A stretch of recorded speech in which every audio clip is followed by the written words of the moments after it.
نبی کریم صلی اللہ علیہ وسلم پر وحی کا ابتدائی دور۔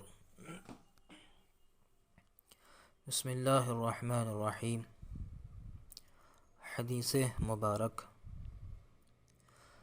حضرت صلی اللہ علیہ وسلم پر وحی کا ابتدائی دور اچھے سچے پاکیزہ خوابوں سے شروع ہوا۔ آپ خواب میں جو کچھ دیکھتے وہ صبح کی روشنی کی طرح صحیح اور سچا ثابت ہوتا۔ پھر من جانب قدرت آپ تنہائی پسند ہو گئے اور آپ صلی اللہ علیہ وسلم نے غار حرا میں خلوت نشینی اختیار فرمائی اور کئی دن اور رات وہاں مسلسل عبادت اور یاد الہی و ذکر و فکر میں مشغول رہتے۔ جب تک گھر آنے کو دل نہ چاہتا توشہ ہمراہ لیے ہوئے وہاں رہتے۔ توشہ ختم ہونے پر ہی اہلیہ محترمہ حضرت خدیجہ رضی اللہ عنہا کے پاس تشریف لاتے اور کچھ توشہ ہمراہ لیے کر پھر وہاں جا کر خلوت غزی ہو جاتے۔ یہی طریقہ جاری رہا یہاں تک کہ آپ پر حق منکشف ہو گیا اور آپ غار حرا ہی میں قیام پذیر تھے کہ اچانک حضرت جبرائیل علیہ السلام آپ کے پاس حاضر ہوئے اور کہنے لگے کہ اے محمد پڑھو۔ آپ فرماتے ہیں کہ میں نے کہا کہ میں پڑھنا نہیں جانتا۔ آپ صلی اللہ علیہ وسلم فرماتے ہیں کہ فرشتے نے مجھے پکڑ کر اتنے زور سے بھینچا کہ میری طاقت جواب دے گئی، پھر مجھے چھوڑ کر کہا کہ پڑھو۔ میں نے پھر وہی جواب دیا کہ میں پڑھا ہوا نہیں ہوں۔ اس فرشتے نے مجھ کو نہایت ہی زور سے بھینچا کہ مجھ کو سخت تکلیف محسوس ہوئی۔ پھر اس نے کہا کہ پڑھو۔ میں نے کہا کہ میں پڑھا ہوا نہیں ہوں۔ فرشتے نے تیسری بار مجھ کو پکڑا اور تیسری مرتبہ پھر مجھ کو بھینچا، پھر مجھے چھوڑ دیا اور کہنے لگا پڑھو اپنے رب کے نام کی مدد سے جس نے پیدا کیا اور انسان کو خون کی پٹکی سے بنایا۔ پڑھو اور آپ کا رب بہت ہی مہربانیاں کرنے والا ہے۔ بس یہی آیتیں آپ حضرت جبرائیل علیہ السلام سے سن کر اس حال میں غار حرا سے واپس ہوئے کہ آپ کا دل اس انوکھے واقعہ سے کانپ رہا تھا۔ آپ حضرت خدیجہ کے ہاں تشریف لائے اور فرمایا کہ مجھے کمبل اڑھا دو، مجھے کمبل اڑھا دو۔ لوگوں نے آپ کو کمبل اڑھا دیا۔ جب آپ کا ڈر جاتا رہا تو آپ نے اپنے زوجہ محترمہ حضرت خدیجہ رضی اللہ عنہا کو تفصیل کے ساتھ یہ واقعہ سنایا اور فرمانے لگے کہ مجھ کو اب اپنی جان کا خوف ہو گیا۔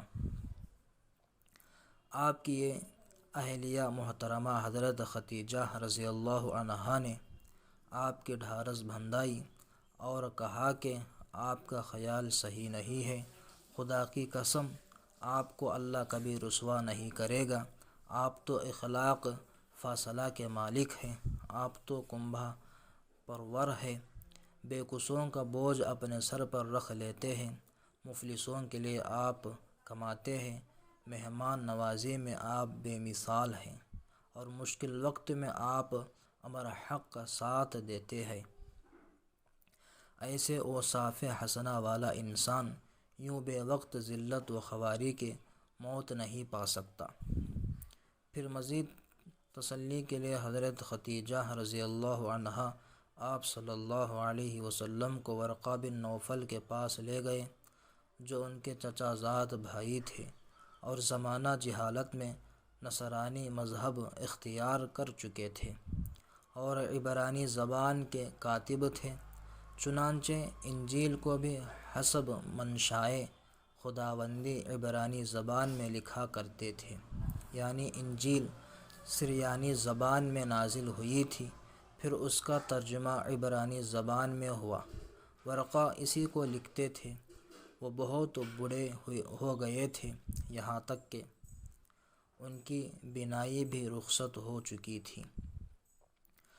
حضرت خدیجہ رضی اللہ عنہا نے ان کے سامنے آپ کے حالات بیان کیے اور کہا کہ اے چچا زاد بھائی،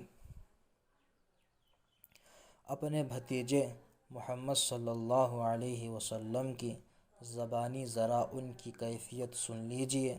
وہ بولے کہ بھتیجے، آپ نے جو کچھ دیکھا ہے اس کی تفصیل سناؤ۔ چنانچہ آپ صلی اللہ علیہ وسلم نے از اول تا آخر پورا واقعہ سنایا۔ جیسے سن کر ورقہ بے اختیار ہو کر بول اٹھے کہ یہ تو وہی ناموس یعنی معزز رازدان فرشتہ ہے جیسے اللہ نے حضرت موسیٰ علیہ السلام پر وحی دے کر بھیجا تھا۔ کاش میں آپ کے اس عہد نبوت کے شروع ہونے پر جوان عمر ہوتا، کاش میں اس وقت تک زندہ رہتا جب کہ آپ کی قوم آپ کو اس شہر سے نکال دے گی۔ رسول اکرم صلی اللہ علیہ وسلم نے یہ سن کر تعجب سے پوچھا کہ کیا وہ لوگ مجھ کو نکال دیں گے، حالانکہ میں تو ان میں صادق و امین و مقبول ہوں؟ ورقہ بولا، ہاں یہ سب کچھ سچ ہے، مگر جو شخص بھی آپ کی طرح امر حق لے کر آیا لوگ اس کے دشمن ہی ہو گئے۔ اگر مجھے آپ کی نبوت کا وہ زمانہ مل جائے تو میں آپ کی پوری مدد کروں گا۔ مگر ورقہ کچھ دنوں کے بعد انتقال کر گئے۔ پھر کچھ عرصہ تک وحی کی آمد موقوف رہی۔ صحیح بخاری حدیث نمبر 3۔